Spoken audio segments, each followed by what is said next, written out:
सुप्रजा रामपूर्वा सन्ध्या प्रवर्तते उत्तिष्ठ नरशार्दूला कर्तव्यं दैवमाह्निकम् उत्तिष्ठोत्तिष्ठ गोविन्द उत्तिष्ठ गरुडध्वजा उत्तिष्ठ कमलाकान्ता त्रैलोक्यं मङ्गलं कुरु मातः समस्त जगतां मधुकैटभारे वक्षो विहारिणि मनोहर दिव्यमूर्ते श्री स्वामी निश्रित जनप्रिय दानशीले श्री वेंकटेश दयते तव सुप्रभातम् तव सुप्रभातमरविन्दलोचने भवतु प्रसन्न मुख चन्द्रमण्डले विधिशङ्करेन्द्रवनिताभिरर्चिते वृषशैलनाद दयते दयानिधे अत्र्यादि सप्त ऋषयः समुपास्य सन्ध्याम् आकाश सिन्धु कमलानि मनोहराणि आदाय पादयुगमर्चयितं प्रपन्नाः शेषाद्रिशेखर विभो तव सुप्रभातम् पञ्चाननाब्ज भव षण्मुखवासवाद्याः त्रैविक्रमादिचरितं विबुधास्तुवन्ति भाषापतिः पठति वासरशुद्धिमारात् शेषाद्रिशेखर विभो तव सुप्रभातम् ईषत् प्रफुल्ल सरसीरुह नारिकेळ पूगद्रुमादि सुमनोहर पालिकानाम् आवाति मन्दमनिलसह दिव्यगन्धैः शेषाद्रिशेखर विभो तव सुप्रभातम् उन्मील्य नेत्रयुगमुत्तम पञ्जरस्ताः पात्रावशिष्ट कदलीस्थलपायसानि भुक्त्या सलीलमदखेळ सुखा पठन्ति शेषाद्रिशेखर विभो तव सुप्रभातम् तन्त्री प्रकर्ष मधुरस्वनयादि पञ्चा गायत्यनन्तचरितं तव नारदोऽपि भाषा समग्रमसरत्कृत चारुरम्यम् शेषाद्रिशेखर विभो तव सुप्रभातम् भृङ्गावळी च मकरन्दरसानुविद्ध जङ्कारगीतनिनदैः सह सेवनाय निर्यात्युपान्त सरसी कमलोदरेभ्यः शेषाद्रिशेखर विभो तव सुप्रभातम् योषा गणेन वरदत्नि विमध्यमाने गोशालयेषु दधिमन्थन तीव्रघोषाः रोषात् कलिं विदधते ककुपञ्चकुम्भाः शेषाद्रिशेखर विभो तव सुप्रभातम् पद्मेशमित्रशतपत्रगतालिवर्गाः हर्तुं श्रियं कुवलयस्य निजाङ्गलक्ष्म्याः भेरीनिनादमनबिभ्रति तीव्रनादां शेषाद्रिशेखर विभो तव सुप्रभातम् श्रीमन्नभीष्टवरदाखिल लोकबन्धो श्री श्रीनिवास जगदेकदयैकसिन्धो श्रीदेवता गुहभुजान्तर दिव्यमूर्ते श्रीवेङ्कटाचलपते तव सुप्रभातम् श्रीमन्नभीष्टवरदाखिल लोकबन्धो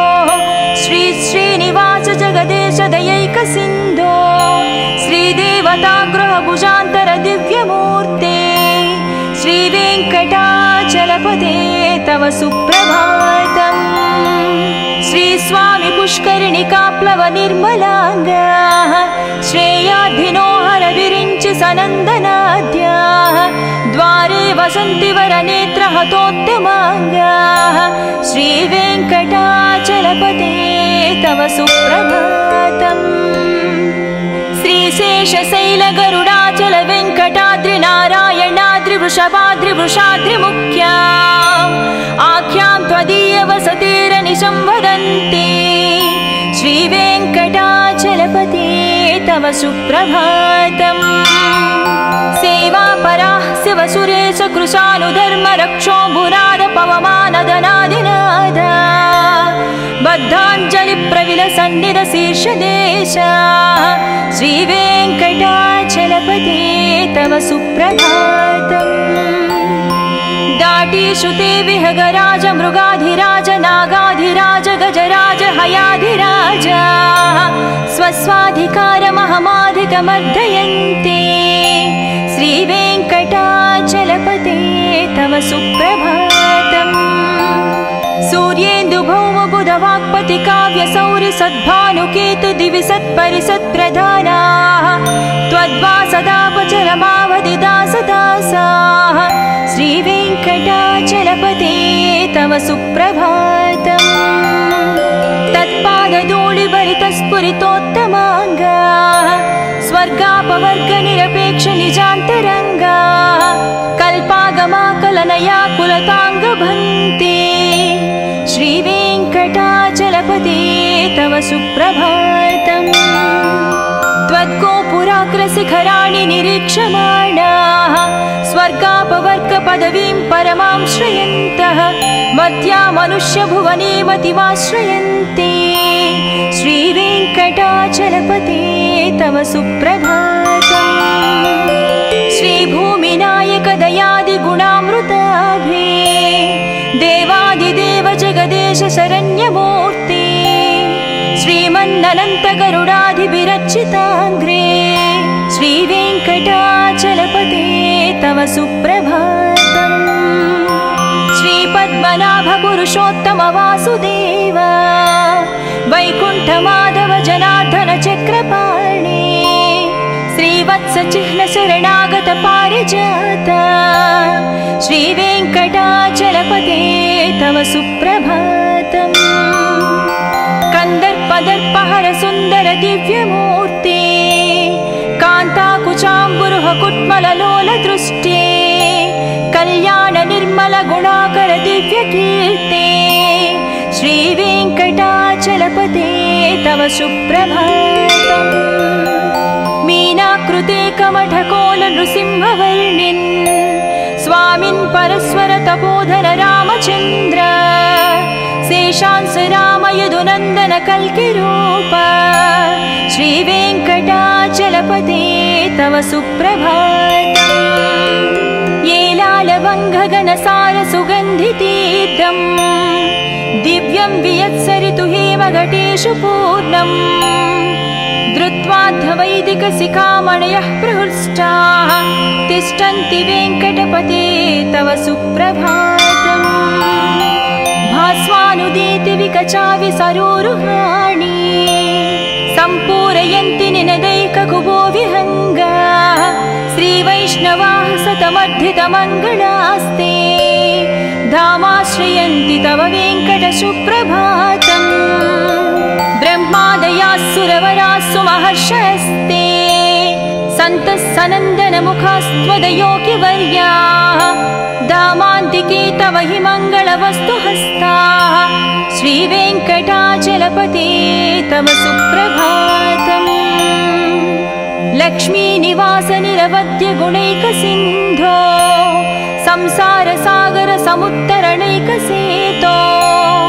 वेदान्तवेद्य निजवैभव भक्तभोग्या श्रीवेङ्कटाचलपते तव सुप्रभातम् लक्ष्मीनिवास निरवद्य गुणैकसिन्धो संसारसागर समुत्तरणैकसेतो वेदान्तवेद्य निजवैभव भक्तभोग्या श्रीवेङ्कटाचलपते तव सुप्रभातम् इत्थं वृषाचलपतेरिह सुप्रभातम् ये मानवः प्रतिदिनं पठितुं प्रवृत्ताः तेषां प्रभातसमये स्मृतिरङ्गभाजां प्रज्ञां परार्धसुलभां परमां प्रसूते इत्थं वृषाचलपतेरिह सुप्रभातम् ये मानवः प्रतिदिनं पठितुं प्रवृत्ताः तेषां प्रभातसमये स्मृतिरङ्गभाजां प्रज्ञां परार्धसुलभां परमां प्रसूते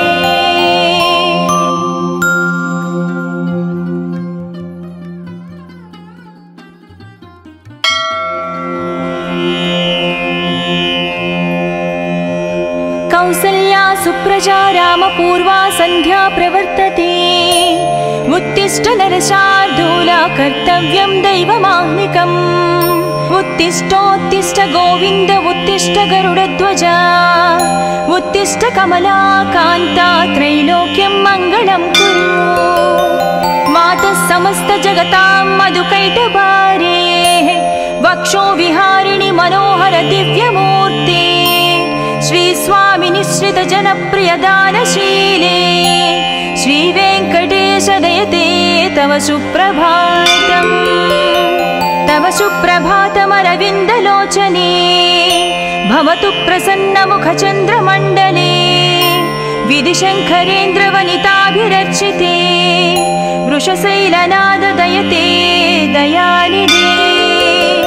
अत्र्यादिसप्तऋषयः समुपास्य सन्ध्याम् आकाशसिन्धुकमलानि मनोहराणि आदाय पादयुगमर्चयितं प्रपन्नाः शेषाद्रिशेखर विभो तव सुप्रभातम्।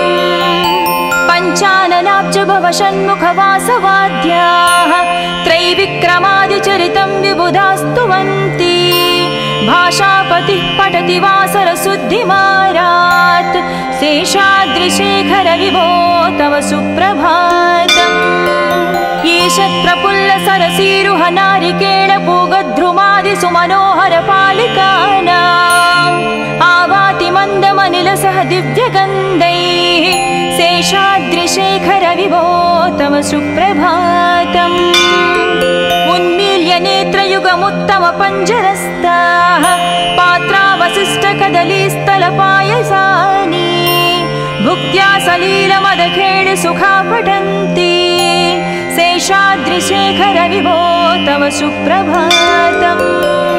तन्त्री प्रकर्ष मधुरस्वनयादि पञ्च गायत्यनन्तचरितं तव नारदोऽपि भाषा समग्रमसरत्कृतचारुरम्यम् शेषाद्रिशेखर विभो तव सुप्रभातम्।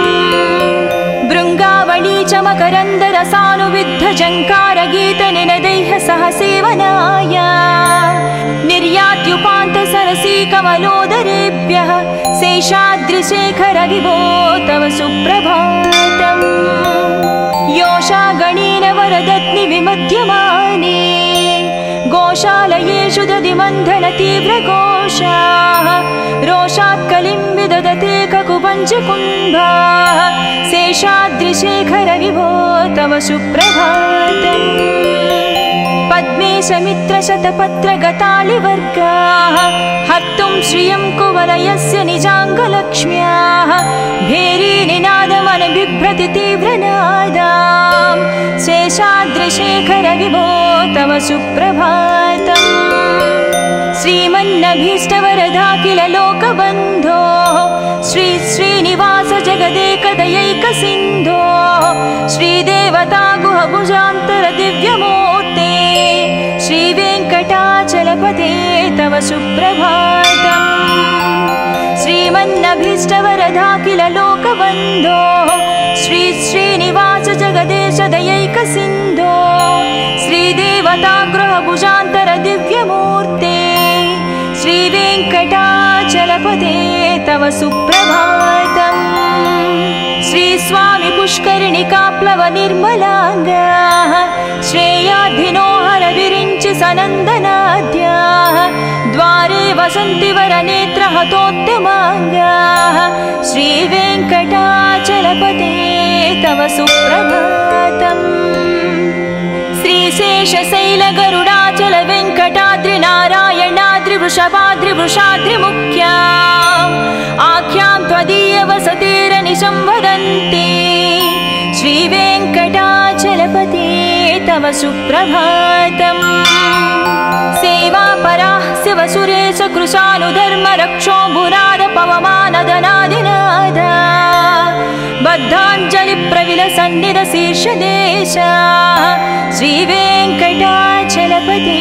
तव सुप्रभातम्।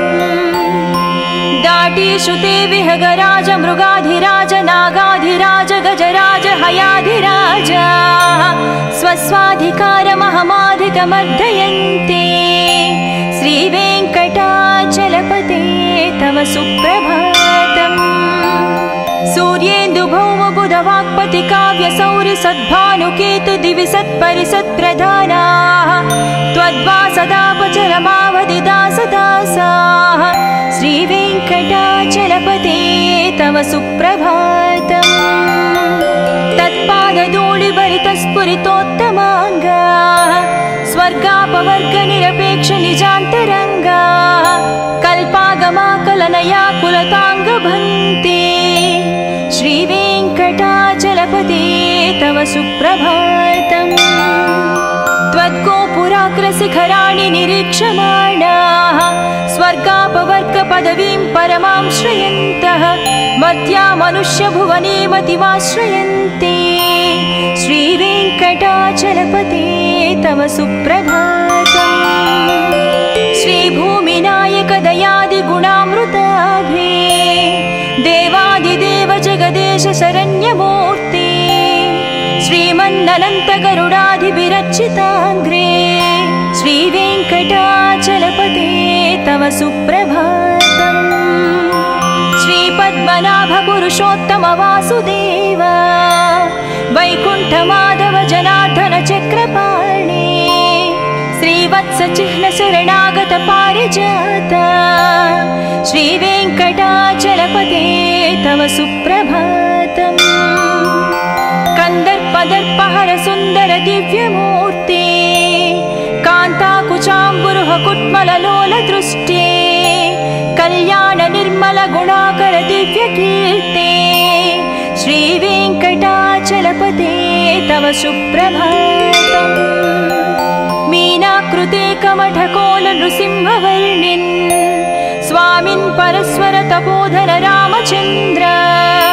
शेषांस राम यदुनन्दन कल्किरूप श्रीवेङ्कटाचलपते तव सुप्रभातम् येलालवङ्घगणसार सुगन्धितीर्थम् दिव्यं वियत्सरितु हेमघटेषु पूर्णम् धृत्वाद्धवैदिकशिखामणयः प्रहृष्टाः तिष्ठन्ति वेङ्कटपते तव सुप्रभातम् भास्वानुदीति विकचाविसरोरुहाणि सम्पूरयन्ति निनदैककुबो विहङ्गाः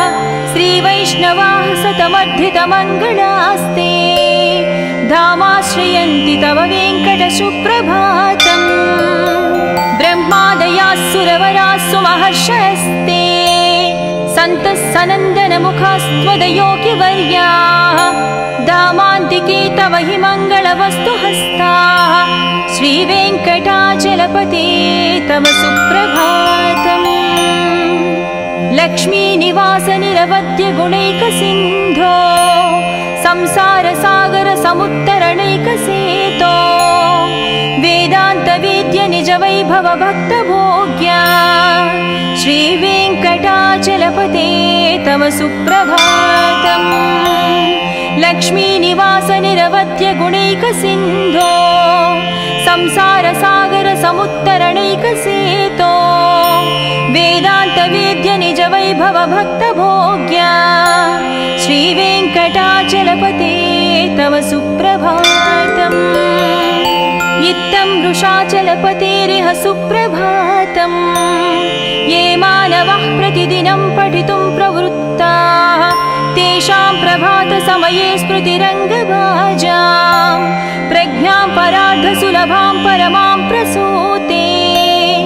इत्थं वृषाचलपतेरिह सुप्रभातम् ये मानवः प्रतिदिनं पठितुं प्रवृत्ताः तेषां प्रभातसमये स्मृतिरङ्गभाजां प्रज्ञां परार्धसुलभां परमां प्रसूते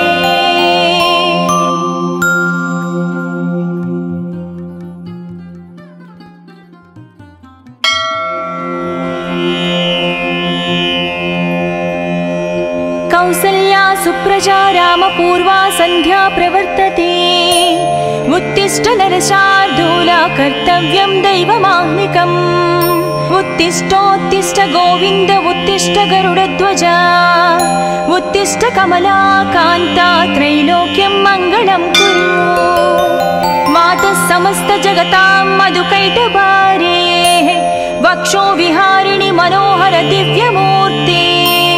श्री स्वामी निश्रित जनप्रिय दानशीले श्रीवेङ्कटेश दयते तव सुप्रभातम् तव सुप्रभातमरविन्दलोचने भवतु प्रसन्नमुखचन्द्रमण्डले विधिशङ्करेन्द्रवनिताभिरर्चिते वृषशैलनाददयते दयानिधे अत्र्यादिसप्तऋषयः समुपास्य सन्ध्याम् आकाशसिन्धुकमलानि मनोहराणि आदाय पादयुगमर्चयितं प्रपन्नाः शेषाद्रिशेखर विभो तव सुप्रभातम्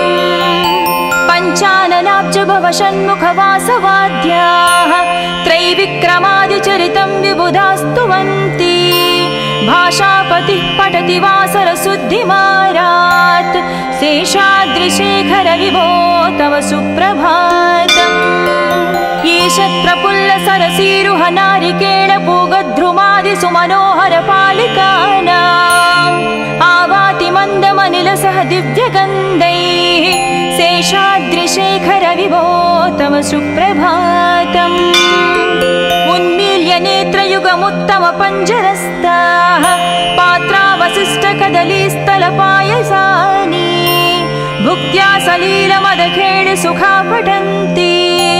शेषाद्रिशेखर विभो तव सुप्रभातम् तन्त्री प्रकर्ष मधुरस्वनयादिपञ्च गायत्यनन्तचरितं तव नारदोऽपि भाषा समग्रमसरत्कृतचारुरम्यम् शेषाद्रिशेखर विभो तव सुप्रभातम् भृङ्गावळी च मकरन्दरसानुविद्धजङ्कारगीतनिनदैः सह सेवनाय निर्यात्युपान्तसरसी कमलोदरेभ्यः शेषाद्रिशेखर विभो तव सुप्रभातम् योषा गणेन वरदत्नि विमध्यमाने गोशालयेषु दधिमन्थनतीव्रघोषाः रोषात् कलिं विदधते ककुपञ्चकुम्भाः शेषाद्रिशेखर विभो तव सुप्रभातम् पद्मेशमित्रशतपत्रगतालिवर्गाः हर्तुं श्रियं कुवलयस्य निजाङ्गलक्ष्म्याः भेरीनिनादमनबिभ्रति तीव्रनादाम् शेषाद्रिशेखर विभो तव सुप्रभातम् श्रीमन्नभीष्टवरदाखिल लोकबन्धो श्री श्रीनिवास जगदेकदयैकसिन्धो श्रीदेवता गुहभुजान्तर दिव्यमूर्ते श्रीवेङ्कटाचलपते तव सुप्रभातम् श्रीमन्नभीष्टवरदाखिल लोकबन्धो श्री श्रीनिवास जगदेश दयैकसिन्धो श्रीदेवता गृहभुजान्तर दिव्यमूर्ते श्रीवेङ्कटाचलपते तव सुप्रभातम् श्रीस्वामी पुष्करिणिकाप्लव निर्मलाङ्गाः श्रेयाधिनो हरविरिञ्चि सनन्दनाद्याः द्वारे वसन्ति वरनेत्रहतोत्तमाङ्गाः श्रीवेङ्कटाचलपते तव सुप्रभातम् श्रीशेषशैलगरुडाचल वेङ्कटाद्रिनारायणाद्रिवृषभाद्रिवृषाद्रिमुख्या आख्यां त्वदीयवसतिरनिशं वदन्ति श्रीवेङ्कटाचलपते तव सुप्रभातम् सेवापराः शिवसुरेश कृशानुधर्मरक्षो भुराद पवमानदनादिनाद बद्धाञ्जलिप्रविलसन्निधशीर्षदेशा श्रीवेङ्कटाचलपते तव सुप्रभातम् दाटीषु ते विहगराज मृगाधिराज नागाधिराज गजराज हयाधिराज स्वस्वाधिकारमहमाधिकमर्दयन्ते श्रीवेङ्कटाचलपते तव सुप्रभातम् सूर्येन्दुभौमबुधवाक्पति काव्यसौरि सद्भानुकेतु दिवि सत्परिसत्प्रधानाः त्वद्वासदापचरमावधिदासदासाः श्रीवेङ्कटाचलपते तव सुप्रभातम् तत्पादधूलिभरितस्फुरितोत्तमाङ्गाः स्वर्गापवर्ग निरपेक्ष निजान्तरङ्गा कल्पागमाकलनया कुलताङ्गभन्ते श्रीवेङ्कटाचलपते तव सुप्रभातम् त्वद्गोपुराग्रशिखराणि निरीक्षमाणाः स्वर्गापवर्गपदवीं परमां श्रयन्तः मध्या मनुष्यभुवने मतिमाश्रयन्ते श्रीवेङ्कटाचलपते तव सुप्रभातम् श्रीभूमिनायक दयादिगुणामृताभे देवादिदेव जगदेश शरण्यमूर्ते श्रीमन्ननन्त गरुडाधिभिरर्चिताङ्ग्रे श्रीवेङ्कटाचलपते तव सुप्रभातम् श्रीपद्मनाभ पुरुषोत्तम वासुदेव वैकुण्ठमाधव जनार्दन चक्रपाणे श्रीवत्स चिह्न शरणागत पारिजात श्रीवेङ्कटाचलपते तव सुप्रभातम् कंदर्पदर्पहर सुंदर दिव्यमूर्ते कान्ताकुचाम्बुरुह कुट्मललोल दृष्टे कल्याण निर्मल गुणाकर दिव्यकीर्ते श्रीवेङ्कटाचलपते तव सुप्रभातम् मीनाकृते कमठकोल नृसिंहवर्णिन् स्वामिन् परस्वर तपोधर रामचन्द्र शेषांस राम यदुनन्दन कल्किरूप श्रीवेङ्कटाचलपते तव सुप्रभातम् येलालवङ्घगनसार सुगन्धितीर्थम् दिव्यं वियत्सरितु हेमघटेषु पूर्णम् धृत्वाद्धवैदिकशिखामणयः प्रहृष्टाः तिष्ठन्ति वेङ्कटपते तव सुप्रभातम् भास्वानुदीति विकचावि सरोरुहाणि सम्पूरयन्ति निनदैककुभो विहङ्गाः श्रीवैष्णवाः सतमर्धितमङ्गलास्ते धामाश्रयन्ति तव वेङ्कट सुप्रभातम् ब्रह्मादयास्सुरवरास्सु महर्षयस्ते सन्तः सनन्दनमुखास्त्वदयोगिवर्याः धामान्तिके तव हि मङ्गलवस्तुहस्ताः श्रीवेङ्कटाचलपते तव सुप्रभातम् लक्ष्मीनिवास निरवद्य गुणैकसिन्धो संसारसागर समुत्तरणैकसेतो वेदान्तवेद्य निज वैभव भक्तभोग्या श्रीवेङ्कटाचलपते तव सुप्रभातम् लक्ष्मीनिवास निरवद्य गुणैकसिन्धो संसारसागर समुत्तरणैकसेतो वेदान्तवेद्य निज वैभव भक्तभोग्या श्रीवेङ्कटाचलपते तव सुप्रभातम् इत्थं वृषाचलपतेरिह सुप्रभातम् ये मानवः प्रतिदिनं पठितुं प्रवृत्ताः तेषां प्रभातसमये स्मृतिरङ्गभाजां प्रज्ञां परार्धसुलभां परमां प्रसूते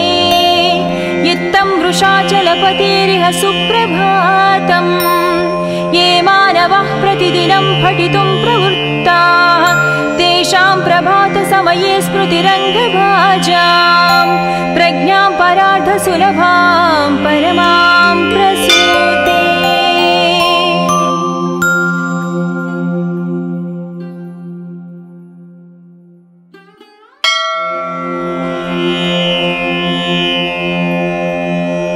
कौसल्या सुप्रजा रामपूर्वा सन्ध्या प्रवर्तते उत्तिष्ठ नरशार्दूला कर्तव्यं दैवमाह्निकम् उत्तिष्ठोत्तिष्ठ गोविन्द उत्तिष्ठ गरुडध्वजा उत्तिष्ठ कमलाकान्ता त्रैलोक्यं मङ्गलं कुरु मातः समस्त जगतां मधुकैटभारे वक्षो विहारिणि मनोहर दिव्यमूर्ते श्री स्वामी निश्रित जनप्रिय दानशीले श्री वेङ्कटेश दयते तव सुप्रभातम् तव सुप्रभातमरविन्दलोचने भवतु प्रसन्नमुखचन्द्रमण्डले विधिशङ्करेन्द्रवनिताभिरर्चिते वृषशैलनाददयते दयानिधे अत्र्यादिसप्तऋषयः समुपास्य सन्ध्याम् आकाशसिन्धुकमलानि मनोहराणि आदाय पादयुगमर्चयितं प्रपन्नाः शेषाद्रिशेखरविभो तव सुप्रभातम् पञ्चाननाब्जभवषण्मुखवासवाद्याः त्रैविक्रमादिचरितं विबुधास्तुवन्ति भाषापतिः पठति वासरशुद्धिमारात् शेषाद्रिशेखरविभो तव सुप्रभातम् ईषत्प्रफुल्लसरसीरुह नारिकेळपूगद्रुमादिसुमनोहरपालिकानाम् आवाति मन्दमनिलसह दिव्यगन्धैः शेषाद्रिशेखरविभो तव सुप्रभातम् उन्मील्य नेत्रयुगमुत्तमपञ्जरस्ताः पात्रावशिष्टकदलीस्थलपायसानि भुक्त्या सलीलमदखेळिसुखा पठन्ति शेषाद्रिशेखरविभो तव सुप्रभातम्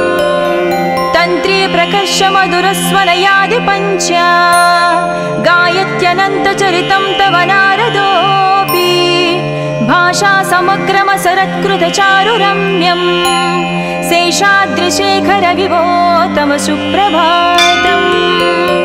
भृङ्गावळी च मकरन्दरसानुविद्धझङ्कारगीतनिनदैः सह सेवनाय निर्यात्युपान्तसरसीकमलोदरेभ्यः शेषाद्रिशेखरविभो तव सुप्रभातम् योषागणेन वरदत्नि विमध्यमाने गोशालयेषु दधिमन्थनतीव्रघोषाः रोषात् कलिं विदधते ककुपञ्चकुम्भाः शेषाद्रिशेखरविभो तव सुप्रभातम् पद्मेशमित्रशतपत्रगतालिवर्गाः हर्तुं श्रियं कुवलयस्य निजाङ्गलक्ष्म्याः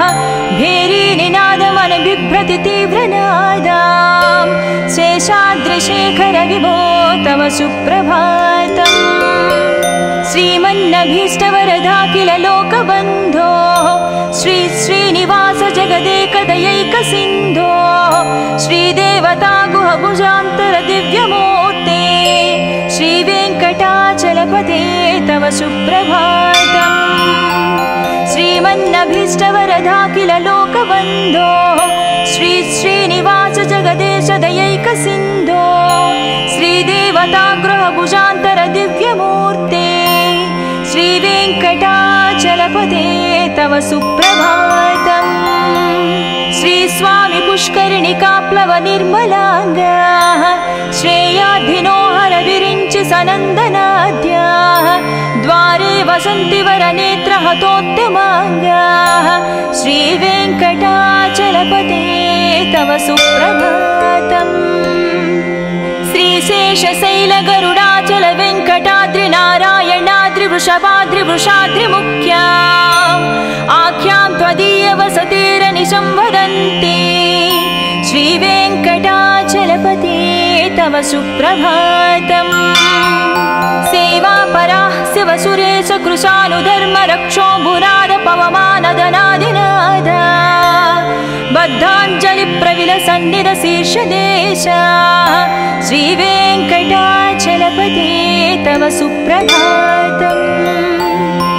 दाटीश्रुते विहगराज मृगाधिराज नागाधिराज गजराज हयाधिराज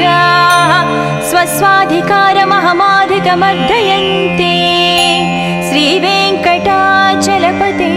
तव सुप्रभातम्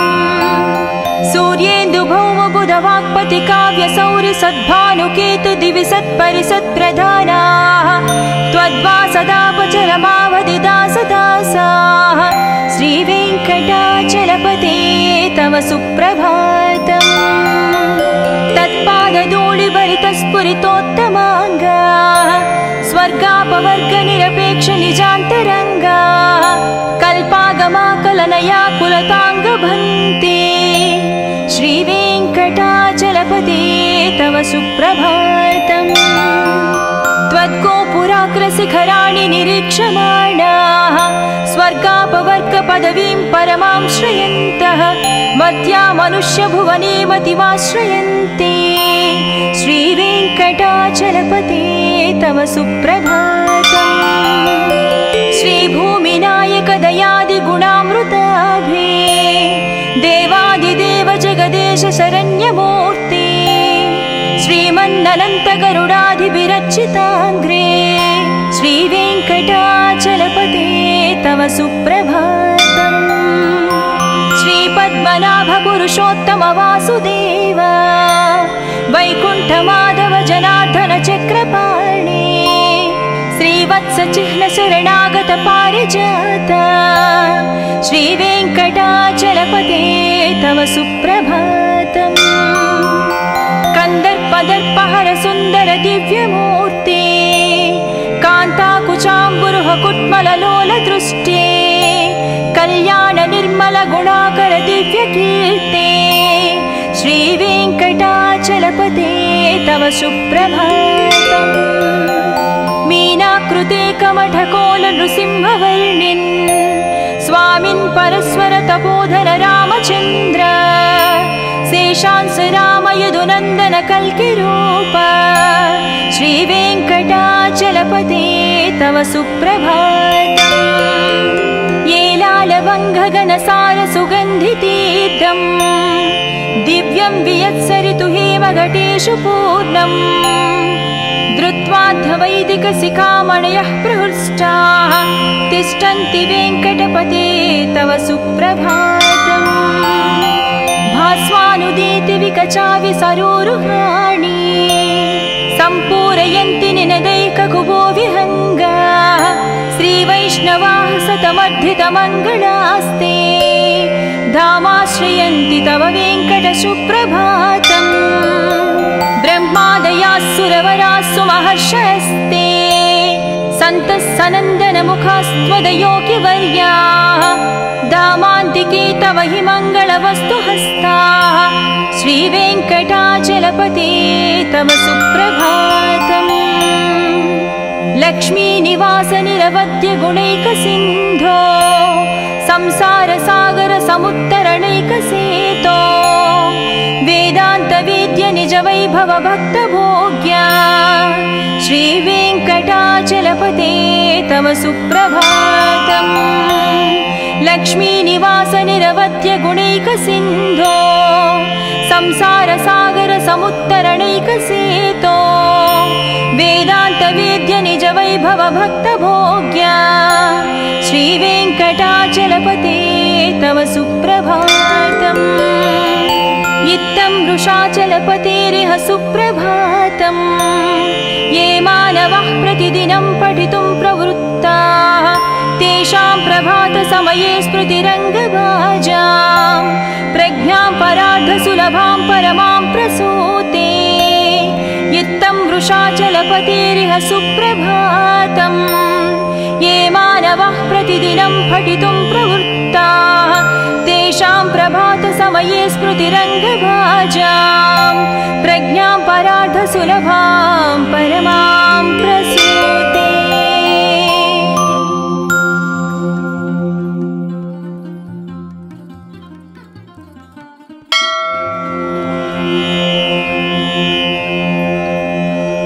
कौसल्या सुप्रजा रामपूर्वा सन्ध्या प्रवर्तते उत्तिष्ठ नरशार्दूला कर्तव्यं दैवमाह्निकम्। उत्तिष्ठोत्तिष्ठ गोविन्द उत्तिष्ठ गरुडध्वजा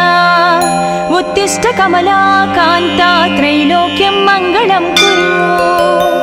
मातः समस्त जगतां मधुकैटभारे वक्षो विहारिणि मनोहर दिव्यमूर्ते श्रीस्वामि निश्रित जनप्रिय दानशीले श्रीवेङ्कटेश दयते तव सुप्रभातम्। तव सुप्रभातमरविन्दलोचने भवतु प्रसन्नमुखचन्द्रमण्डले विधिशङ्करेन्द्रवनिताभिरर्चिते वृषशैलनाद दयते दयानिधे। अत्र्यादिसप्तऋषयः समुपास्य सन्ध्याम् आकाशसिन्धुकमलानि मनोहराणि आदाय पादयुगमध्य अर्चयितं प्रपन्नाः शेषाद्रिशेखर विभो तव सुप्रभातम् पञ्चाननाब्ज भव षण्मुखवासवाद्याः त्रैविक्रमादिचरितं विबुधास्तुवन्ति भाषापतिः पठति वासरशुद्धिमारात् शेषाद्रिशेखर विभो तव सुप्रभातम् ईशत्प्रफुल्ल सरसीरुह नारिकेळ पूगद्रुमादि सुमनोहर पालिकानाम् आवाति मन्दमनिल सह दिव्यगन्धैः शेषाद्रिशेखर विभो तव सुप्रभातम् उन्मील्य नेत्रयुगमुत्तम पञ्जरस्ताः पात्रावशिष्ट कदलीस्थलपायसानि भुक्त्या सलीलमदखेळ सुखा पठन्ति शेषाद्रिशेखर विभो तव सुप्रभातम् तन्त्री प्रकर्ष मधुरस्वनयादि पञ्च गायत्यनन्तचरितं तव नारदोऽपि भाषा समग्रमसरत्कृतचारुरम्यम् शेषाद्रिशेखर विभो तव सुप्रभातम् भृङ्गावळी च मकरन्दरसानुविद्ध जङ्कार गीतनिनदैः सह सेवनाय निर्यात्युपान्त सरसी कमलोदरेभ्यः शेषाद्रिशेखर विभो तव सुप्रभातम् योषा गणेन वरदत्नि विमध्यमाने गोशालयेषु दधिमन्थन तीव्रघोषाः रोषात् कलिं विदधते ककुपञ्चकुम्भाः शेषाद्रिशेखर विभो तव सुप्रभातम् पद्मेशमित्रशतपत्रगतालिवर्गाः हर्तुं श्रियं कुवलयस्य निजाङ्गलक्ष्म्याः भेरीनिनादमनबिभ्रति तीव्रनादाम् शेषाद्रिशेखर विभो तव सुप्रभातम् श्रीमन्नभीष्टवरदाखिल लोकबन्धो श्री श्रीनिवास जगदेकदयैकसिन्धो श्रीदेवता गुहभुजान्तर दिव्यमूर्ते श्रीवेङ्कटाचलपते तव सुप्रभातम् श्रीमन्नभीष्टवरदाखिल लोकबन्धो श्री श्रीनिवास जगदेश दयैकसिन्धो श्रीदेवता गृहभुजान्तर दिव्यमूर्ते श्रीवेङ्कटाचलपते तव सुप्रभातम् श्रीस्वामि पुष्करिणिकाप्लव निर्मलाङ्गाः श्रेयाधिनो हर विरिञ्चि सनन्दनाद्याः द्वारे वसन्ति वरनेत्रहतोत्तमाङ्गाः श्रीवेङ्कटाचलपते तव सुप्रभातम् श्रीशेषशैलगरुडाचल वेङ्कटाद्रिनारायणाद्रिवृषभाद्रिवृषाद्रिमुख्या आख्यां त्वदीय वसतिरनिशं वदन्ति श्रीवेङ्कटाचलपते तव सुप्रभातम् सेवापराः शिवसुरेश कृशानुधर्म रक्षोऽम्बुनाद पवमानदनादिनाद बद्धाञ्जलिप्रविलसन्निध शीर्षदेशा श्रीवेङ्कटाचलपते तव सुप्रभातम् दाटीश्रुते विहगराज मृगाधिराज नागाधिराज गजराज हयाधिराज स्वस्वाधिकारमहमाधिकमर्दयन्ते श्रीवेङ्कटाचलपते तव सुप्रभातम् सूर्येन्दुभौमबुधवाक्पति काव्यसौरि सद्भानुकेतु दिवि सत्परिसत्प्रधानाः त्वद्वासदापचरमावधिदासदासाः श्रीवेङ्कटाचलपते तव सुप्रभातम् तत्पादधूलिभरितस्फुरितोत्तमाङ्गाः स्वर्गापवर्गनिरपेक्ष निजान्तरङ्गाः कल्पागमाकलनया कुलताङ्गभन्ते